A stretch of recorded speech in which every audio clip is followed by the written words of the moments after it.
Imagine a meeting room early in the morning, laptops are open, and the focus today is understanding the financial health of a company. Before anything else, the team decides to go through, that's a phrasal verb, to review carefully and systematically. They decide to go through the quarterly financial statements. These are the official reports that show how a company performed financially over a 3-month period.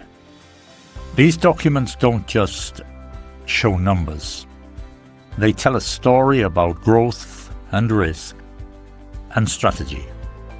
The first thing everyone looks at is revenue, meaning the total money a company earns from sales before costs are deducted. This quarter, revenue is up by 12%, which immediately signals a positive trend, a general movement in a good direction over time, a positive trend. There's a saying in business, top-line growth matters. The top line refers to revenue, just because it appears at the top of the income statement. However, strong revenue alone doesn't mean everything is perfect.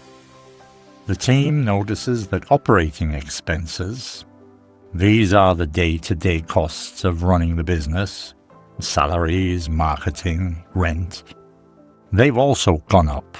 They've also increased by 7%. Why? Mostly due to ramping up marketing campaigns. Ramping up means increasing something quickly. And taking on new employees, hiring or accepting new employees, taking on new employees. Despite higher costs, profit margins, the percentage of revenue that remains as profit after expenses, have improved from 18% to 19.5%. This proves an important business philosophy. You can spend more and still earn more if you spend wisely. Next, attention shifts to the balance sheet, which shows what a company owns, what it owes, and what remains for shareholders. The focus here is liquidity, meaning the ability to pay short-term obligations without financial stress. Liquidity. The current ratio has risen from 1.8 to 2.1.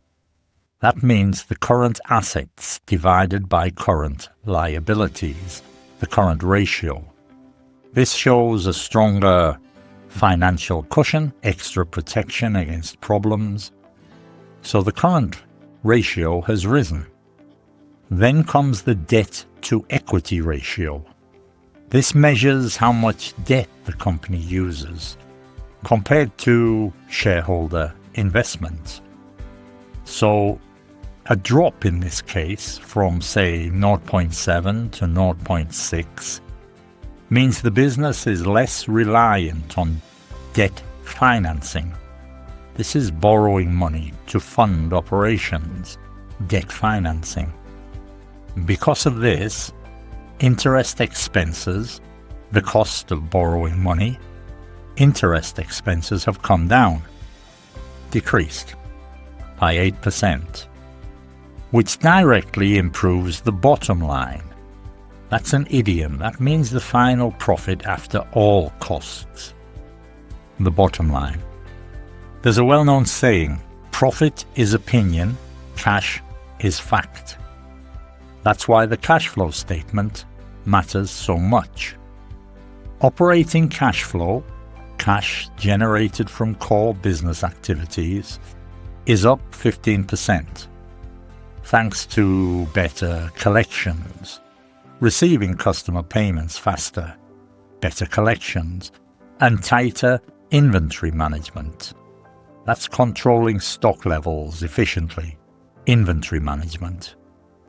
Even after spending $2 million on equipment and $1.5 million on software upgrades, free cash flow has still increased by 5%.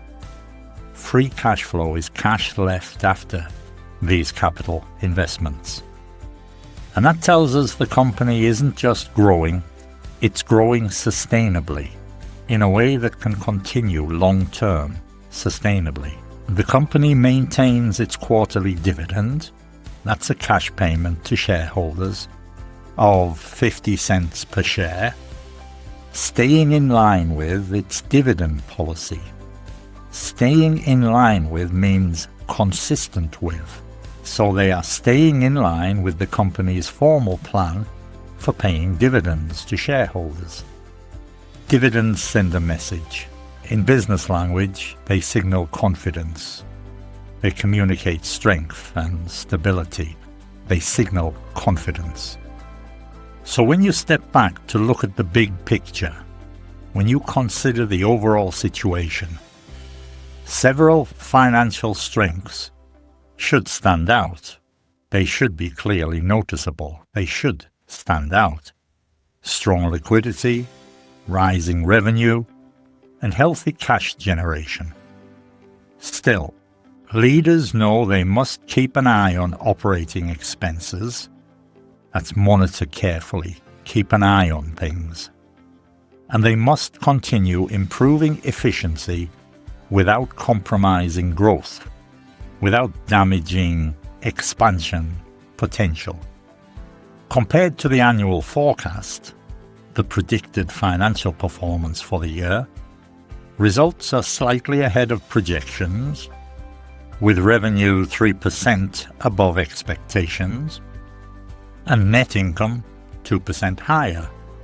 The company's asset allocation, this is how investments are divided across categories. Say 60% stocks, 30% bonds, and 10% cash equivalents. These are highly liquid, low-risk assets. This mix has delivered a 7.5% return, beating the benchmark. A benchmark is a standard used for comparison. The portfolio is overweight. This means having more than average, and this portfolio is overweight in technology and healthcare, while emerging markets, developing economies, show mixed results due to volatility. Volatility is frequent price changes. To manage the risk, the company shifts toward defensive sectors. Industries that perform steadily move toward defensive sectors. Uses currency hedging. This is financial protection against exchange rate changes. Maintains exposure to ESG investments. These are companies focused on environmental, social, and governance standards. During budget planning, leaders compare budget versus actuals. That's planned spending versus real spending. Budget versus actuals. Overspending in marketing and underspending in R&D, research and development, highlight the need for flexibility and clearer milestones. Milestones are measurable progress points. To prepare for uncertainty, they create multiple scenarios: base case, optimistic, and pessimistic. Risk management includes cybersecurity protection, supply chain diversification, and climate risk assessment. Some risks are accepted rather than mitigated, reduced, because the cost outweighs the benefits. An idiom here would be effort isn't worth the reward. The cost outweighs the benefit, so some risks are accepted rather than mitigated. A potential acquisition shows strong synergies, combined benefits. Risks include integration challenges and culture clashes. Culture clashes are conflicts between company cultures. Meanwhile, financial systems modernization promises better real-time visibility, improved forecasting, and a projected 25% return on investment, ROI. Across finance and investment and budgeting, risk and strategy, one principle keeps appearing. Strong companies don't guess. They measure, they review, and they adapt. Some of the vocabulary, the phrasal verbs, the idioms, and the sayings we use in this episode. Revenue, this is total sales income. Operating expenses, daily business costs. Profit margin, this is the profit as a percentage of revenue. Liquidity is the ability to pay short-term debts. Free cash flow, this is cash remaining after investments. Asset allocation, investment distribution. A benchmark is a performance comparison standard. Volatility, frequent price movement. Synergies are combined benefits. A few phrasal verbs we used. To go through is to review carefully. To ramp up, increase quickly. Take on, hire or accept. Come down means to decrease. To stand out is to be clearly noticeable. To keep an eye on something is to monitor it closely.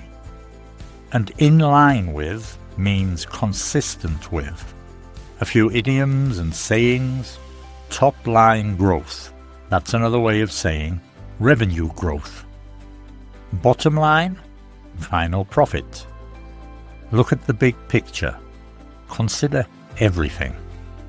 A financial cushion is a safety margin. When we say cost outweighs the benefit, this means the effort is not worth the result. And profit is opinion. Cash is fact.